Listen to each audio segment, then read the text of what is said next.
Coucou, bonjour à tous, encore très heureux de vous retrouver pour continuer dans notre thème avec les définitions suivant notre acronyme le mariage. Et aujourd'hui nous abordons le dernier point, donc les deux dernières lettres qui sont les lettres G et E du mariage.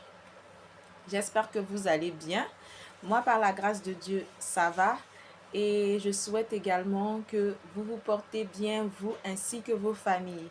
Nous allons poursuivre, ceci étant, avec nos définitions, toujours dans notre récapitulatif. Et nous sommes au terme de ce thème-là, suivant le mariage. Et aujourd'hui, nous parlons du G et du E. Le G va nous parler de la grâce. La grâce, on va dire faire grâce. Savoir faire grâce qui est de savoir pardonner.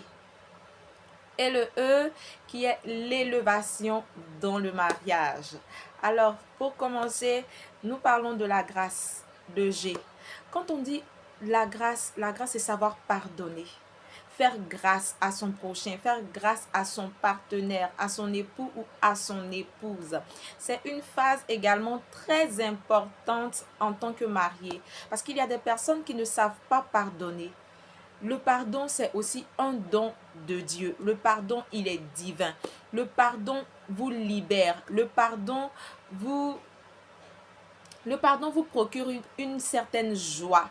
Le pardon vous donne une paix et une tranquillité inestimable au fond de vous et à l'intérieur de vous. C'est pour cela qu'il est important de pardonner. On rencontre ces couples-là qui peuvent faire une semaine, voire 2 semaines, certains 1 mois, 2 mois, sans même s'adresser la parole. Pendant qu'ils vivent sous le même toit, ils dorment ensemble sur le même lit. Mais là, vous n'êtes pas loin de pouvoir vous tuer et vous faire du mal l'un à l'autre. Et ça, ce n'est pas bon parce que ces histoires, ce fossé que vous créez, c'est cela qui donne accès au diable de s'installer et de grandir, de faire grossir son œuvre au milieu de vous et de vous séparer.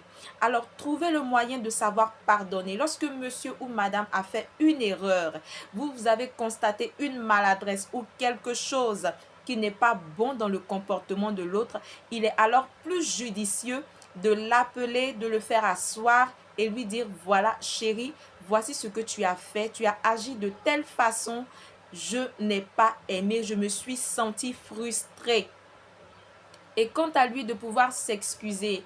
Alors, vous également, lorsque une personne vous dit que vous lui avez fait quelque chose qui ne lui a pas plu, il y va de soi que vous puissiez lui présenter vos excuses et lui demander pardon. Le pardon, il est divin. Le pardon, c'est vrai, c'est un mot simple, mais il est très souvent difficile à dire, difficile à sortir de la bouche parce qu'il est divin.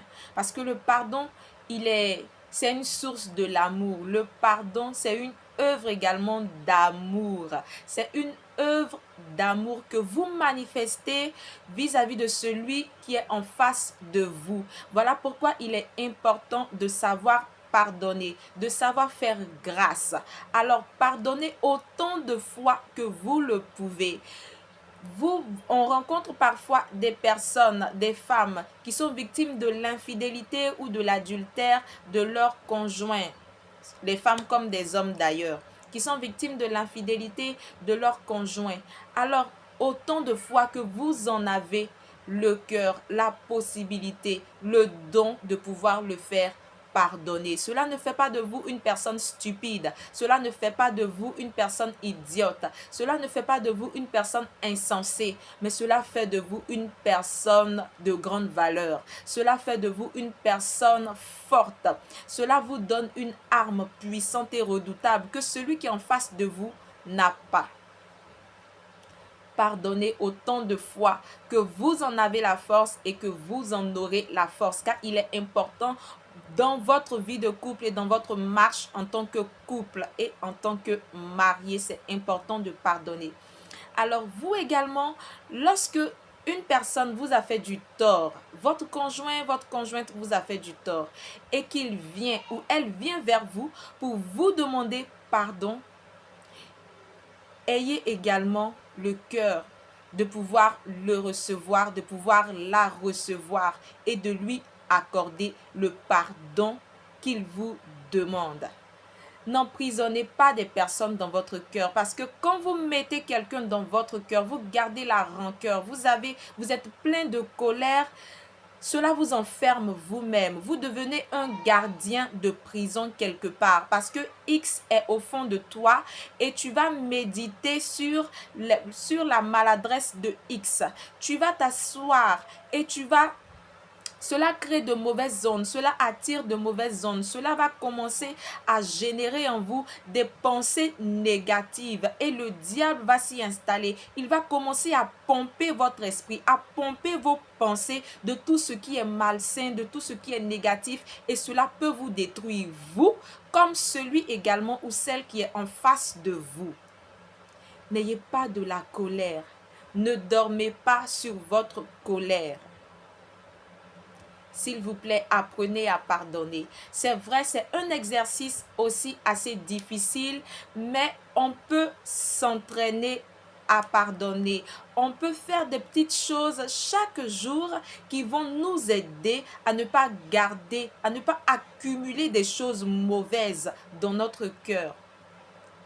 Par exemple, en nourrissant votre communication, en ayant une activité, en ayant quelque chose que vous avez l'habitude de faire ensemble, une chose sur laquelle vous vous portez ensemble, là où vous vous réunissez, une chose qui vous unit, une chose qui vous assemble, de sorte à ce que même quand il y a ces petites disputes, vous pouvez vous retrouver autour de cette chose pour échanger, pour parler, et cela vous aide à vous vider. Donc, il est vraiment important de pardonner. Le pardon, il est important. Pardonner autant de fois, parce que regardez autant de fois que nous péchons, aussi méchants que nous sommes, toutefois que nous revenons vers Dieu le Père, il nous accorde son pardon et il nous donne toujours une nouvelle chance.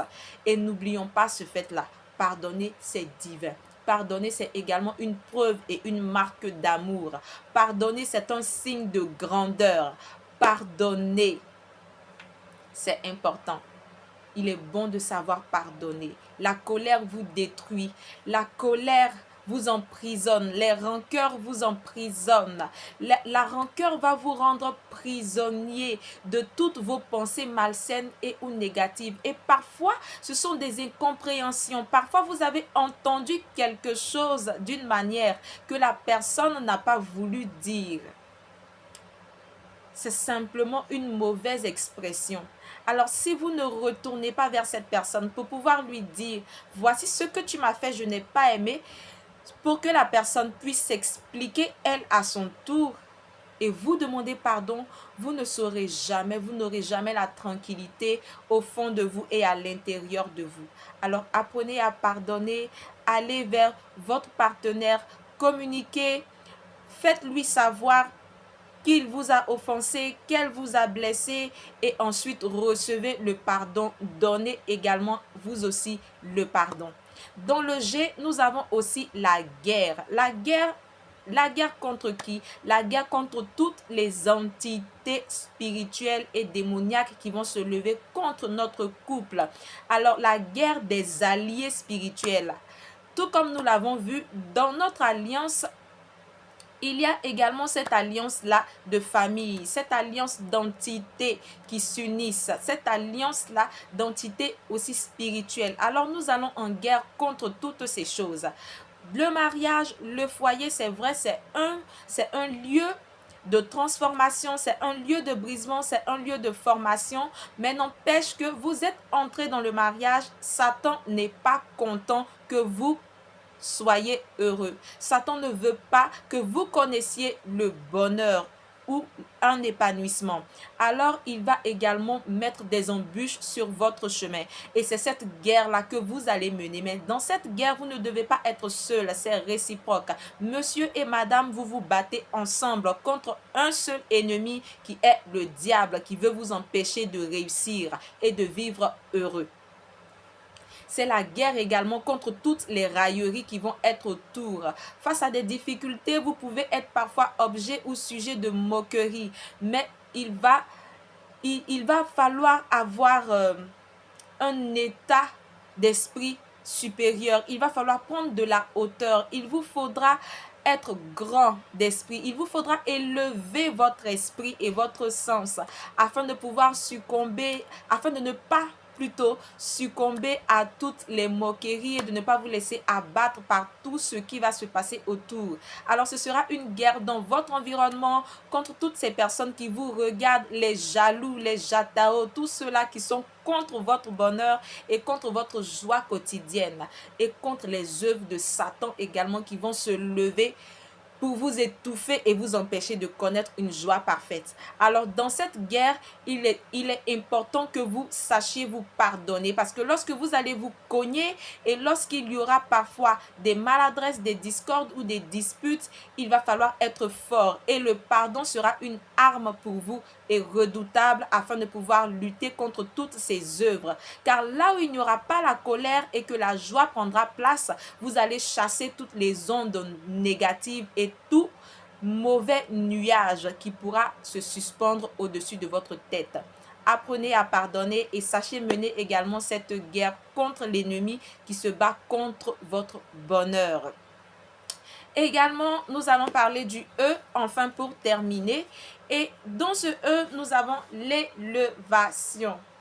Waouh, c'est la partie la plus extraordinaire dans le mariage. Lorsque nous montons, nous sommes une personne mature, nous avons l'approbation de Dieu, nous nous aimons, nous sommes intimes, on a rêvé de se marier, nous avons une intimité véritable avec Dieu, nous développons également cette relation d'intimité, de complicité entre nous. Nous nous sommes attachés, nous sommes en accord. Nous savons pardonner, que nous avons mené tous nos combats. Le Seigneur nous emmène maintenant dans nos lieux élevés, l'élévation. Alors là également, c'est une sphère, une étape que le diable combat.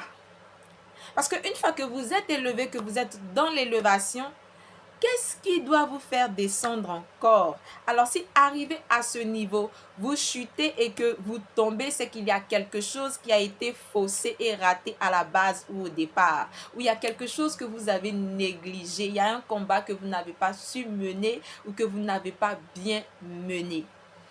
Alors, Satan va vous empêcher de monter. Là également, il y aura des combats et vous allez mener toutes les guerres. Mais sachez que c'est lorsque vous avez tout bravé, que vous avez tout vaincu, que vous avez mené efficacement vos combats, que le Seigneur maintenant vous emmène et vous fait monter. Vous connaissez la grâce, l'élévation. Mais une erreur, il faut monter ensemble. C'est le couple, vous êtes deux. C'est vrai, mais vous formez une seule chair. Et il faut monter ensemble. Beaucoup de couples, dans l'élévation, l'un oublie l'autre. Monsieur n'a plus le temps pour madame. Madame également n'a plus le temps pour monsieur. Non, ça, c'est mauvais. Quand monsieur est arrivé à un certain niveau, il ne faut pas oublier que madame a été là jour et nuit pour intercéder pour toi, pour te monter, pour te mettre, pour te soumettre dans la prière chaque jour et qu'elle a été là pour te donner des idées. Elle a participé. Madame également, tes projets voient le jour et que tu entres dans une phase de prospérité. N'oublie pas également que monsieur a été celui-là qui t'a soutenu et qui t'a aidé à pouvoir monter ton projet jusqu'à réussite et à succès aujourd'hui. Alors, il ne faut pas s'oublier. On marche ensemble, on ne laisse aucun combattant sur le front. On se soutient et lorsque nous sommes dans cette phase de richesse, d'élévation, de prospérité, nous vivons ensemble la prospérité. Mais avant, on aura fixé, ficelé toutes nos bases jusqu'à atteindre ce niveau de l'élévation.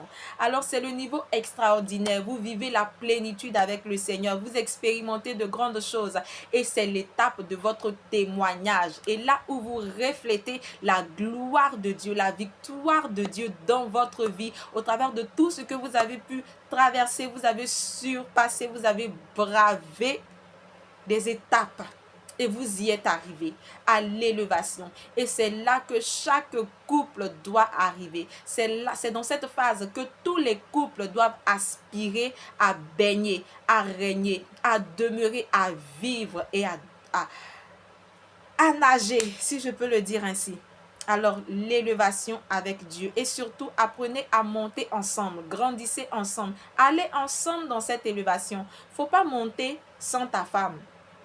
Madame non plus ne monte pas sans le monsieur, mais montez ensemble parce que c'est ensemble que vous allez dominer, c'est ensemble que vous allez assujettir parce que vous êtes multipliés, soyez féconds, dominez, assujettissez la terre. C'est ensemble que vous le faites, mais ce n'est pas dans l'individualité.